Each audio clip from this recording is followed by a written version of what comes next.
New light की online class में आपका स्वागत है।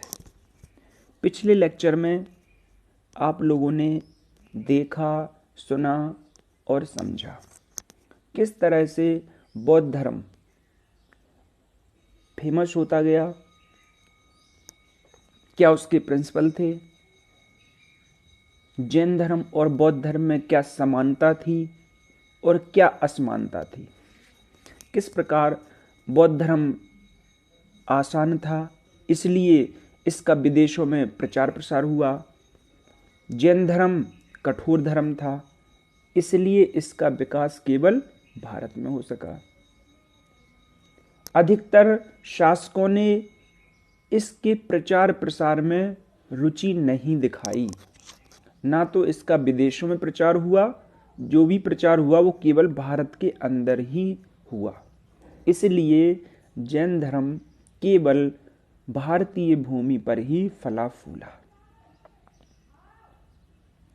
एक तरफ बौद्ध धर्म आसान था, भारत के अलावा विदेशों में भी इसका प्रचार प्रसार किया गया।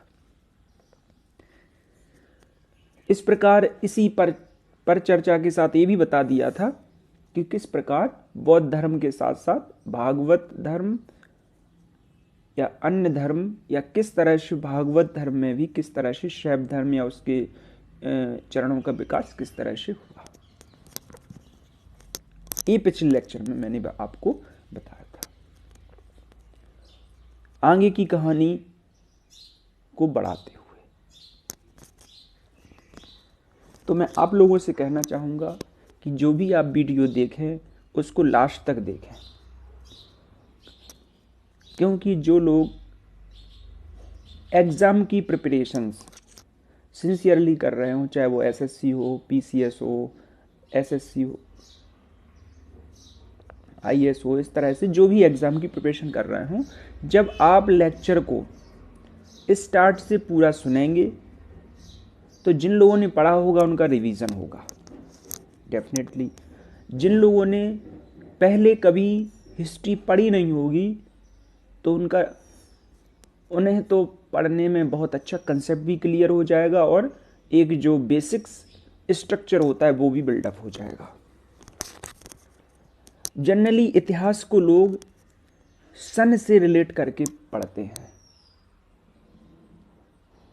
तो इतिहास को सन से रिलेट करके नहीं पढ़ना है बल्कि इसको समझना है। और जो इतिहास की जो क्लास चल रही है प्राचीन भारत की, इसको मैं उन्हीं चीज़ों को पढ़ा रहा हूँ, बस नए सिरे से पढ़ा रहा हूँ, कोई नई चीज़ नहीं है। तो इसीलिए वीडियो को लास्ट तक देखिए, वीडियो को लाइक, डिसलाइक, शेयर, कमेंट जो जो आप कर सकते हैं करिए, डिसलाइक भी कर सकते हैं, कोई दिक्कत नहीं है। करते रहिए, सब्सक्राइब करते रहिए, जो जो करना है उसको इस तरह से ये एक्टिविटीज भी करते रहिए और इतिहास इसी के साथ ही जो प्राचीन भारत है इसको भी पढ़ते रहिए। देखिए, जब आक्रमण की बात करते हैं तो किसी तरह से सिकंदर का नाम सामने आता है, लेकिन सिकंदर से पहले भी कुछ लोगों ने भारत पर आक्रमण किया। और आक्रमण कहां से कर सकते थे? स्थल मार्ग से, क्योंकि ये प्राचीन मार्ग उस समय तो इतना समुद्री ज्ञान या इस तरह की चीजें जानते तो थे लेकिन इतनी विकसित नहीं थी। तो भारत में सर्वप्रथम विदेशी आक्रमण ईरान के हकामनी वंश के राजा डेरियस प्रथम या दारा प्रथम ने किया। ये एग्जाम में आता है। डेरियस प्रथम ये हो गया ईरान की लैंग्वेज में नाम, और अगर भारतीय लैंग्वेज में देखें तो इसको कह दिया दारा प्रथम। ये डिफरेंट नाम इसलिए मिलते हैं कि कई बार जो भारतीय इतिहासकार हैं, मान चला उन्होंने किसी और नाम से सुना तो वो बता दिया, है ना, ये भारतीय नाम लग भी रहा है दारा प्रथम। तो इस तरह से जो भारत पर पहला आक्रमण हुआ, विदेशियों द्वारा जो आक्रमण हुआ, वो डेरियस प्रथम ने किया। हकामनी वंश ये एग्जाम में आया है कई बार। तो आक्रमण किसके द्वारा हुआ? ईरान, है ना, ईरान का हकामनी वंश यानी ईरान के शासक थे इन्होंने किया। एक इतिहासकार हैं हेरोडोटस, इन्होंने बताया कि भारतीय भूभाग को फारस का 20वां प्रांत बनाया। तो डेरियस प्रथम ने इस भूभाग को भारत में मिला लिया और इसको एक तरह से फारस का ही प्रांत बना दिया भारतीय। जब हम भारतीय नक्शे की बात करें तो ये जम्मू कश्मीर वाला ये रीजन है, और जो पाकिस्तान वाला पूरा रीजन है, इधर अफगानिस्तान वाला जो रीजन है, ये पूरा पहले भारतीय उपमहाद्वीप के भाग थे। तो जो भी विदेशी आक्रमण हुए वो इसी रीजन से हुए, इसी रीजन यानी इसी भूभाग। और इसको अगर कैटेगराइज करें तो ये कौन सा पार्ट हो गया, ए है वेस्ट और ए है नॉर्थ। तो ये वाला जो पार्ट हो गया NW यानी नॉर्थ वेस्ट। तो नॉर्थ वेस्ट पार्ट पर ही north west, east, west, north और साउथ, और भारतीय रिस्पेक्ट में ये जो रीजन हुआ नॉर्थ वेस्ट, इसी भूभाग से आक्रमण हुए।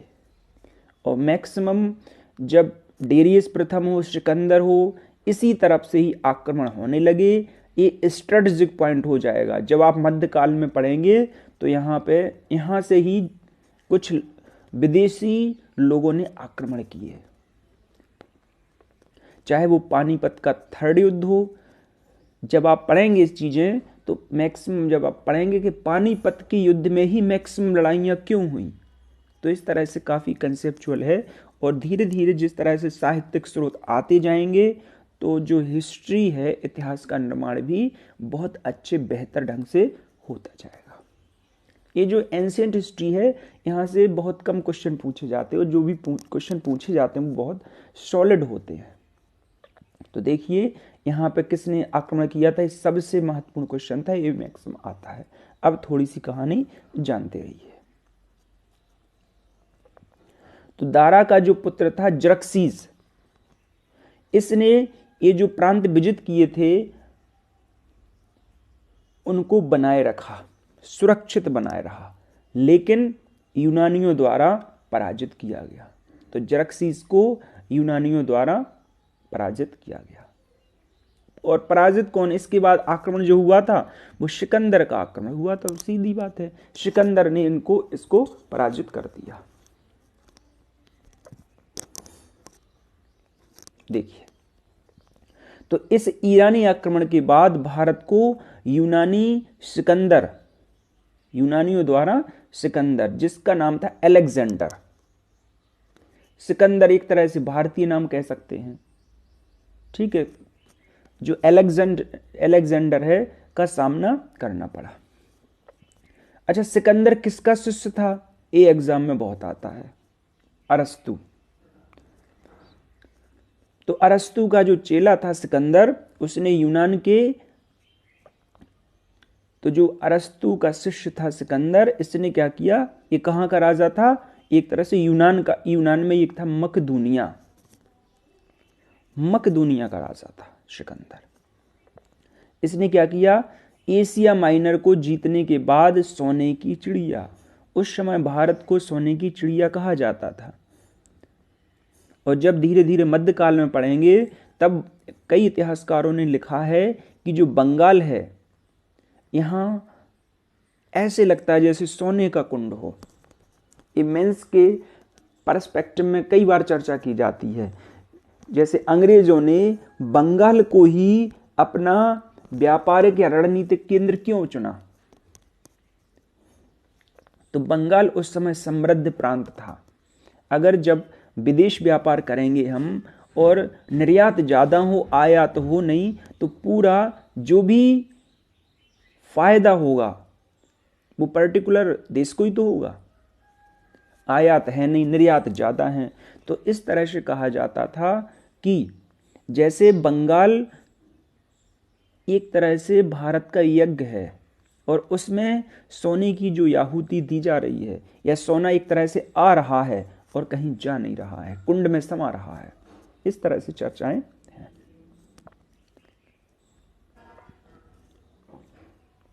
तो सिकंदर मकदूनिया का राजा था, एशिया माइनर को जीता, आगे बढ़ा, उत्तर पश्चिम की तरफ आया और आक्रमण चालू किया। देखिए,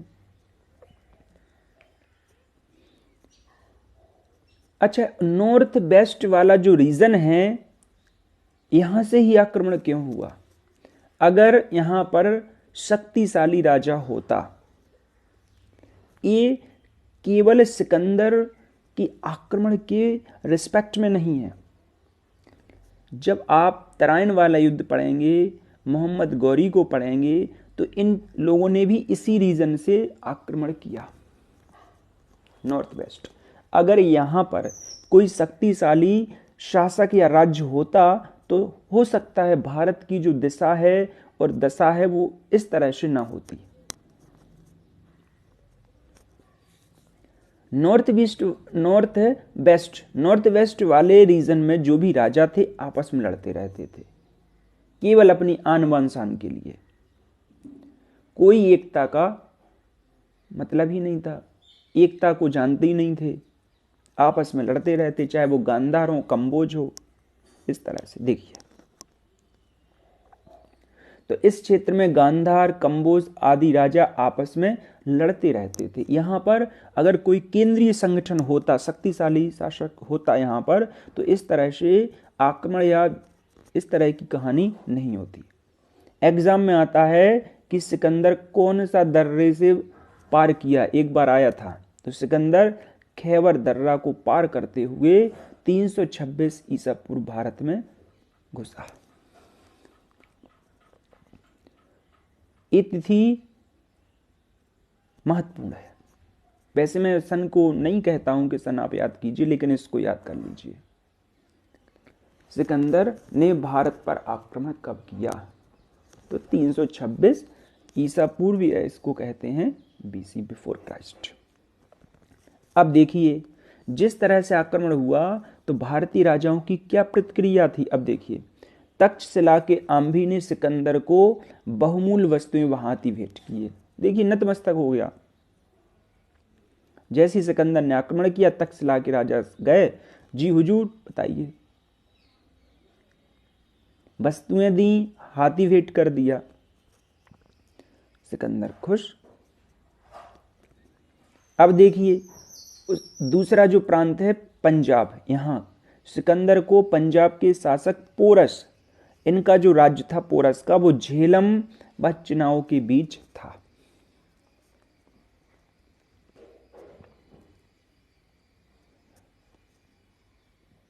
जब आप इन चीजों को जम्मू कश्मीर वाला ये देखेंगे तो यहां से एक पहले सिंधु नदी, झेलम, चिनाब, ये जम्मू कश्मीर वाले एरिया से जाके आगे मिलती है। तो जो पोरस का राज्य था वो झेलम और चिनाब, यानी सिंधु को छोड़ दो, यहां झेलम और चिनाब वाला जो बीच का रीजन था, यहां का ये शासक था। युद्ध का सामना करना पड़ा, जिसे हाइडे स्पीस का युद्ध, झेलम का युद्ध कहा जाता है। अब आप लोगों के लिए ये टास्क है कि उस समय, तत्समय झेलम नदी का नाम क्या था, और ये बात मैं आपको बता चुका हूं। इसके लिए आपको पिछला लेक्चर देखना होगा। तो झेलम को उस समय वितस्ता भी कहा जाता था, इसलिए इसको वितस्ता युद्ध भी कहते हैं। सिकंदर की इच्छा थी, क्या थी? मगध की ओर बढ़ना चाहता था, परंतु उसे ब्यास नदी से वापस लौटना पड़ा। तो जो पोरस, झेलम और चिनाब है, इसके बाद रावी, सतलज, इस तरह की जो नदी हैं, जैसे ही रावी नदी के किनारे पहुंचे, सिकंदर के शासकों ने आगे बढ़ने से मना कर, सिकंदर की सेना ने आगे बढ़ने से मना कर दिया। जब सेना ने, तो सिकंदर शासक ने भी कह दिया चलो भाई ठीक है। इस तरह से सिकंदर भारत से लौट गया। एक अब यहां पे क्वेश्चंस आ रहा है और एग्जाम में भी पूछा जाता है कि जिस समय सिकंदर ने भारत पर आक्रमण किया उस समय भारत पर राज्य कौन कर रहा था। तो जो नदी वाला रीजन है, यहां सिकंदर आया, रावी नदी से लौट गया। तो ये जो पूरा उत्तर भारत वाला प्रांत है, इस समय नंद वंश का शासन था। और नंद वंश में कौन? घनानंद।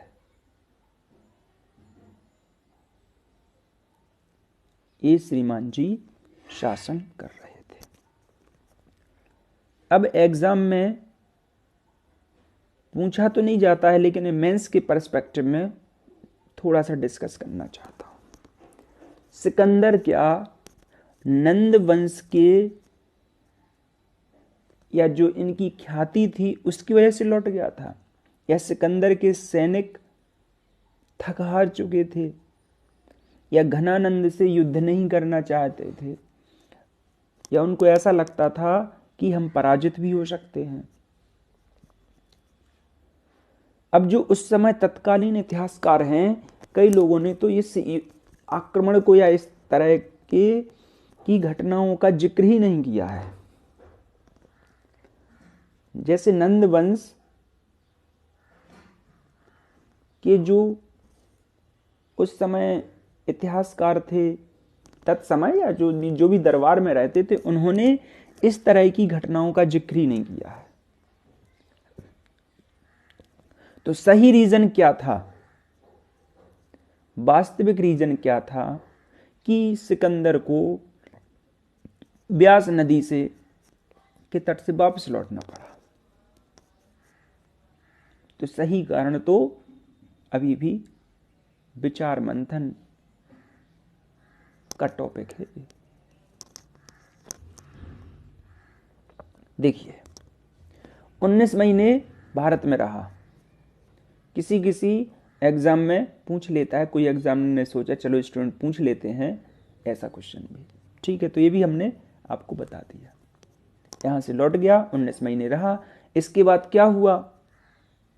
अलग अलग कहानी सुनाते हैं लोग, है ना। मच्छर ने काट लिया, कुछ ऐसा हो गया, वैसा हो गया, इस तरह से मलेरिया हो गया। हमें इस प्रकार की चर्चाओं में नहीं पढ़ना है।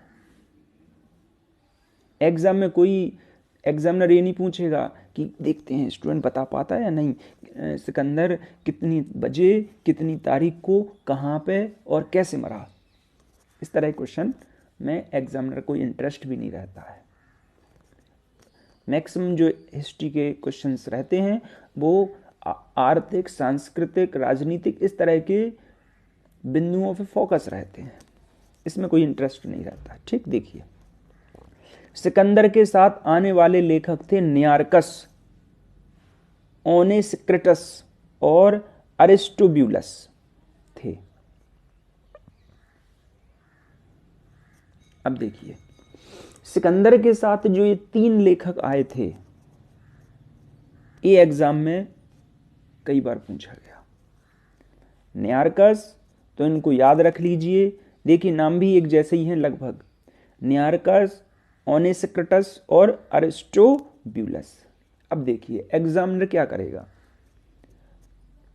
लिख देगा कि सिकंदर के साथ एक बार आया था क्वेश्चंस, लिख देगा कि निम्नलिखित लेखकों में कौन सिकंदर के साथ भारत नहीं आया। तो मौर्य वंश में आए थे कई लेखक, या चंद्रगुप्त हुआ, है ना, चंद्रगुप्त के समय भी आए। तो इस तरह से चाहे वो मेगस्थनीज हो, डाइमेकस हो, डायोनियस हो, या हो सकता है वो मध्यकालीन का कोई अगर आया हो किसी के दरबार में, वो रख दे ऑप्शन में। तो इस तरह से इन तीनों को याद रख लीजिए, क्योंकि तीनों नाम एक जैसे हैं। नियार्कस, ओनेसिक्रिटस और अरिस्टोब्यूलस, ये तीनों नाम आप याद रख लीजिए। एक एग्जाम में तो ये भी पूछ लिया था कि सिकंदर ने जो अपने प्रदेश विजित किए थे वो किसे सौंपकर भारत से वापस लौट गया। और ऑप्शन में सेल्यूकस निकेटर भी था।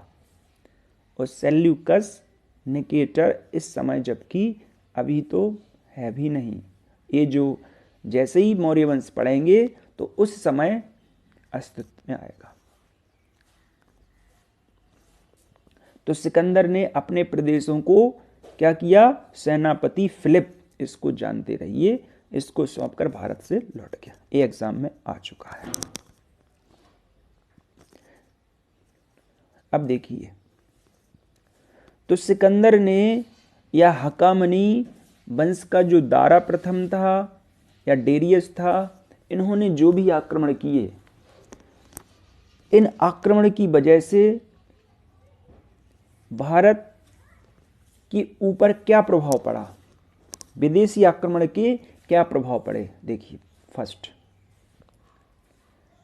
जो ईरानी आए वो भारत में खरोष्टी लिपि लेकर आए, और खरोष्टी लिपि जिस तरह से उर्दू लिखी जाती है उसी तरह से दाएं से बाएं लिखी जाती है। पहला, इनके प्रभाव की वजह से अभिलेख उत्कीर्ण करने की प्रथा चालू हुई, शुरू हुई। जो मौर्य वास्तुकला है उस पर ईरानी प्रभाव स्पष्ट रूप से दिखाई पड़ेगा। जब मौर्य वंश में अशोक के जो कमल होता है, जिस तरह से इसको उल्टा लटका दीजिए, तो इसको या तो उल्टा कमल कह सकते, या जो मंदिर का घंटा होता है इस तरह से आकृति, जो भी अब अशोक के समय स्तंभ लेख हैं उनके ऊपर इस तरह की आकृति बनी हुई है।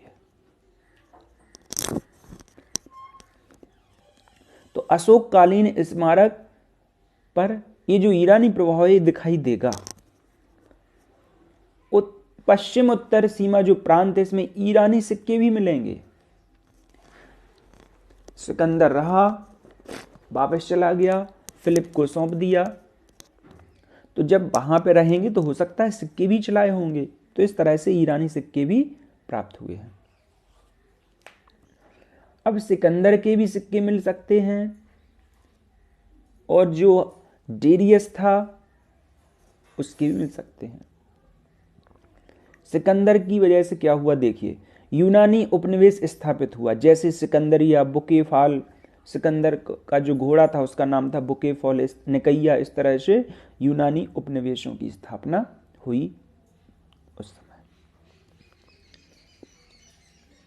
सिकंदर के आक्रमण के फलस्वरूप उसी रीजन में एक नई हेलेनिस्टिक सभ्यता का उदय हुआ, और इसी से बाद में गांधार शैली विकसित हुई।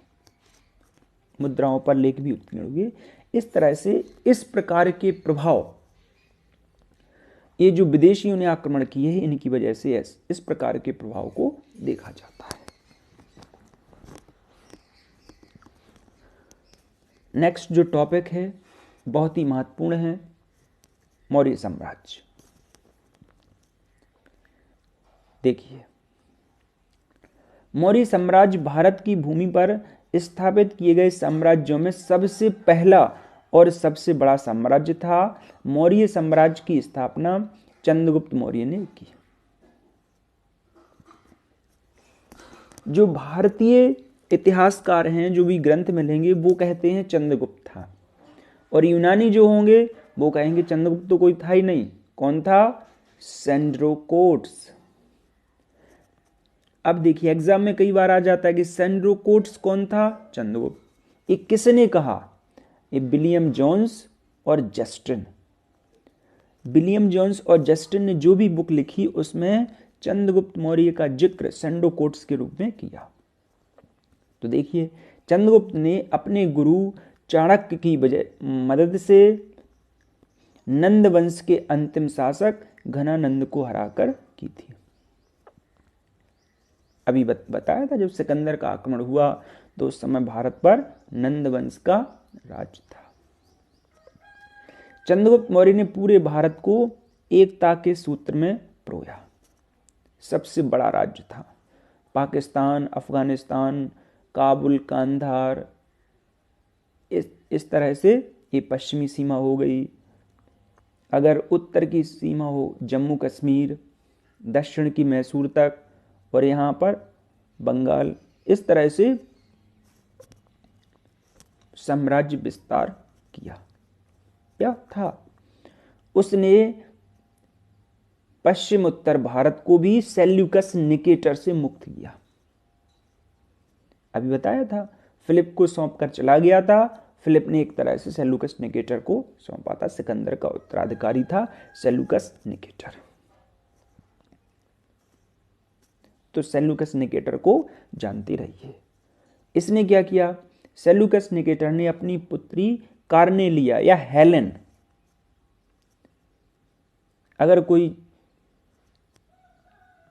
एक सीरियल आया था चंद्रगुप्त मौर्य, तो उसमें हेलेन नाम बताया गया था। जो भी है सीरियल के, अगर आप सीरियल को ज़्यादा डिटेल में देखेंगे तब आपको ये लगेगा कि गुरुजी इतिहास सही तरह से नहीं पढ़ा रहे हैं, चैलेंजिंग हो जाएगा। और उसमें इस तरह की चीज़ें बताई जाएंगी जो किताब में भी या कहीं कुछ नहीं मिलेंगी। तो इसीलिए सीरियल के चक्कर में ज़्यादा नहीं पढ़ना है। तो सेल्यूकस निकेटर ने अपनी पुत्री हेलेन की शादी चंद्रगुप्त मौर्य के साथ कर दी। इस वैवाहिक संबंध की जानकारी केवल और केवल एप्पियानस ही देता है और किसी ने नहीं दी। और जानते रहिए, रुद्र दामन का एक जूनागढ़ शिलालेख है, उसमें कहा गया है कि सिंचाई के लिए सुदर्शन झील पर एक बांध बनाया गया था। और किसने बनवाया था? पुष्यगुप्त, यानी चंद्रगुप्त मौर्य के समय ही पुष्यगुप्त जो गवर्नर था उसके द्वारा बनवाया गया।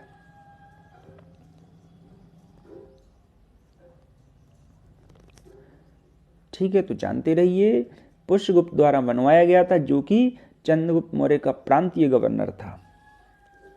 और जब आप मौर्य वंश जैन धर्म पढ़ रहे थे तो उस समय ये भी बताया था वही चीज। तो जीवन के अंतिम वर्षों में चंद्रगुप्त मौर्य ने जैन मुनि भद्रबाहु से दीक्षा लेकर श्रवणगोल बेलगोला में स्थित चंद्रगिरी पहाड़ी पर उपवास करके अपना शरीर त्याग दिया। ये जो उपवास वाली है, इसको जैन धर्म में बोलते हैं उल्लेखना या संथरा प्रथा।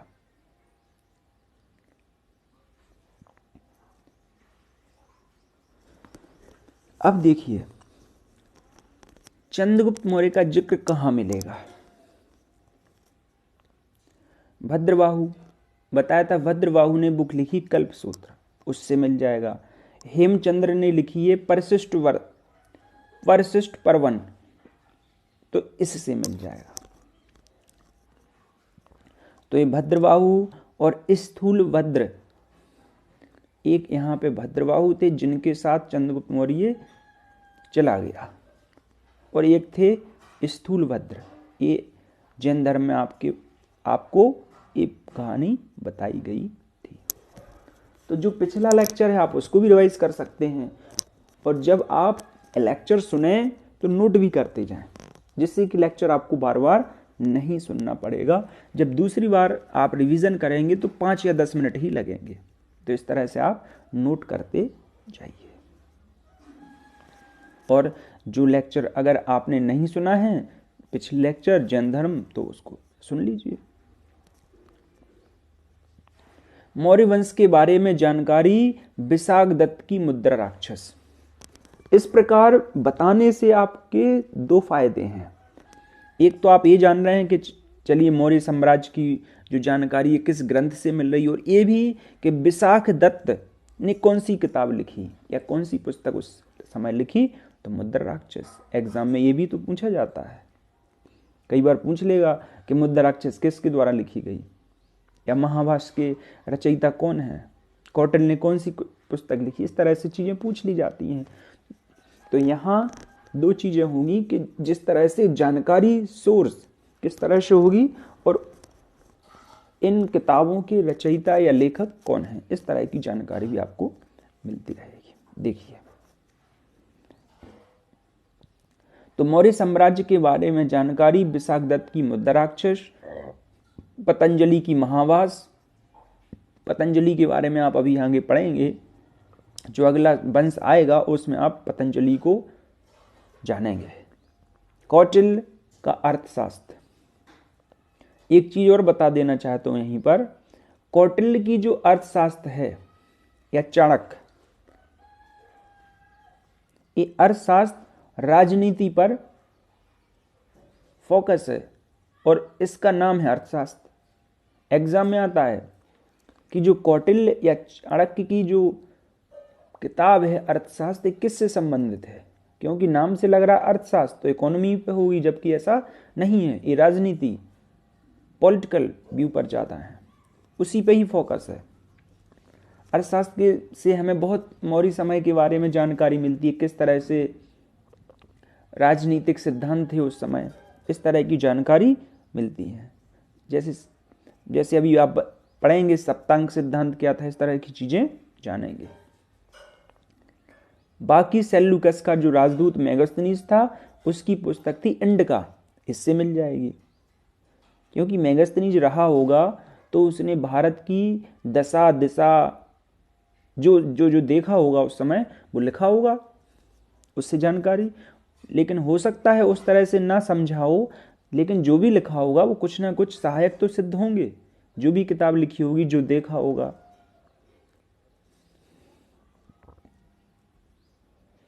तो इस तरह से मेगास्थनीज 14 साल तक चंद्रगुप्त मौर्य के दरबार में रहा। अच्छा, यूनानी लेखकों ने पाटलिपुत्र को बोला है पालीब्रोथा, ये जानते रहिए। तो मेगास्थनीज की इंडिका से, मेगास्थनीज ने कौन सी किताब लिखी है? इंडिका। ये एग्जाम में बहुत बार आता है, इंडिका। मौर्य समाज, उसकी राजधानी पाटलिपुत्र के बारे में पर्याप्त जानकारी मिलती है। देखिए, मेगास्थनीज ने भारतीय समाज को 7 वर्गों में विभाजित किया।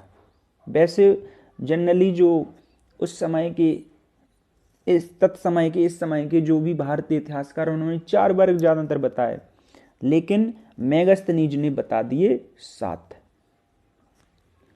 आ गया। जहां भी अपवाद हो वहीं से एग्जाम में क्वेश्चन पूछे जाते हैं। यहां अपवाद हो गया। तो मेगास्थनीज ने कौन कौन से बताए? दार्शनिक अलग वर्ग बता, किसान, ग्वाले, कारीगर, सैनिक, निरीक्षक एवं सभासद। इस तरह से 7 वर्गों में इस समाज को विभाजित किया। सौह गौरा ताम्रपत्र एक गोरखपुर से मिला है और महास्थान अभिलेख एक बांग्लादेश से मिला है, चंद्रगुप्त मौर्य से संबंधित है। ये भी बताते हैं कि अकाल पड़ा था और अकाल के समय क्या क्या किया गया।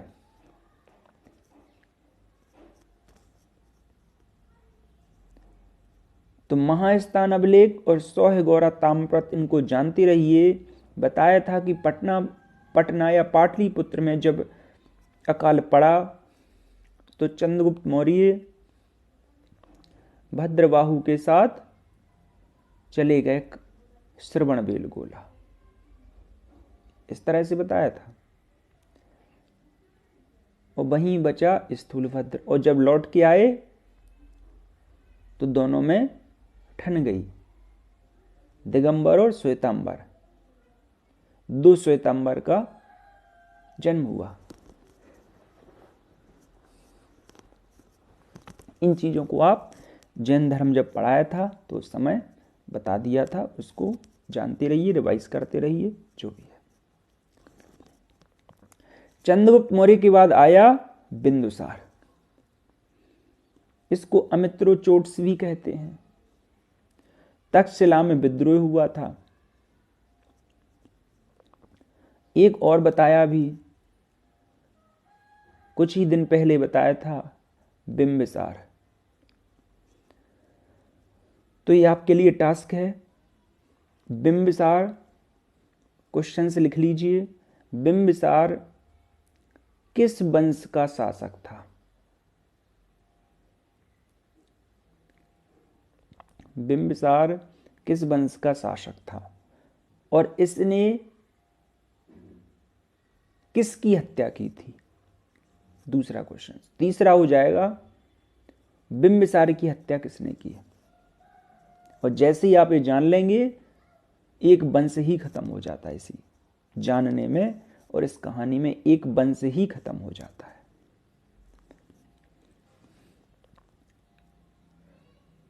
तो बिंदुसार ने अशोक को उज्जैन का गवर्नर नियुक्त किया था। एग्जाम में आता है कि जो अशोक था उसे सबसे पहले कहाँ का गवर्नर नियुक्त किया गया था, आ चुका है, इसलिए इसको जानते रहिए। स्ट्रेबो ने कहा है, एक इतिहासकार हैं स्ट्रेबो, इन्होंने बताया है कि सीरिया नरेश एंटियोकस ने बिंदुसार के दरबार में ही डाइमेकस को भेजा था। इसको आप जानते रहिए, ये एग्जाम में आता है।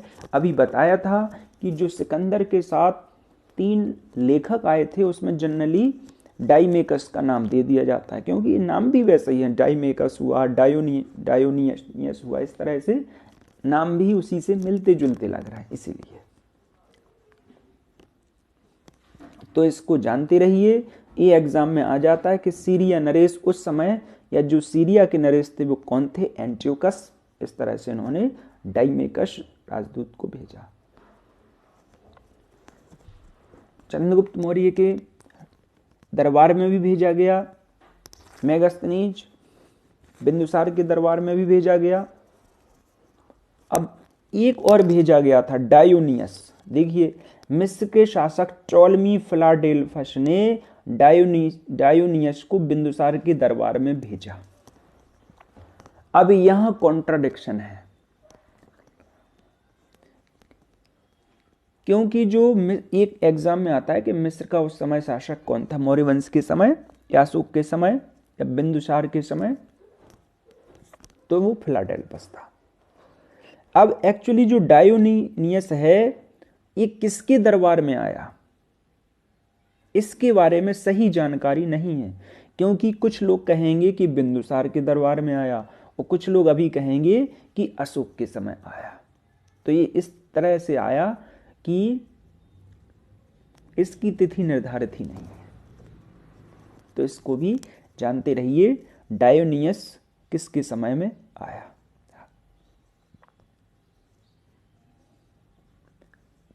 बिंदुसार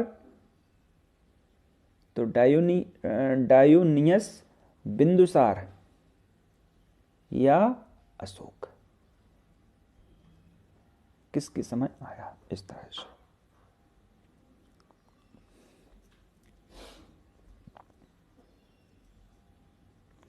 बिंदुसार के बाद क्या हुआ? इसके बाद नंबर आया अशोक का। अशोक महान, इसको जानना हो तो जानिए, नहीं तो मत जानिए। अशोक उज्जैन का गवर्नर था, ये अभी आपने देखा। ये एग्जाम में आता है। अशोक का विधिवत राज्याभिषेक, इस सन को समझिए थोड़ा, क्योंकि कलिंग का युद्ध होगा। तो जब आप ये जानते रहेंगे कि अशोक का विधिवत राज्याभिषेक 269 बीसी में हुआ, तो जिस तरह से कलिंग का युद्ध हुआ था ये भी आप जानते रहेंगे। अशोक की बहुत बड़ी विशेषता थी, देखिए क्या थी। वह पहला शासक था जिसने अपने अभिलेखों के माध्यम से जनता को सीधे संबोधित किया। अशोक ने श्रीनगर की स्थापना भी की। प्राकृत भाषा में लिखे गए यह अभिलेख ब्राह्मी लिपि में है।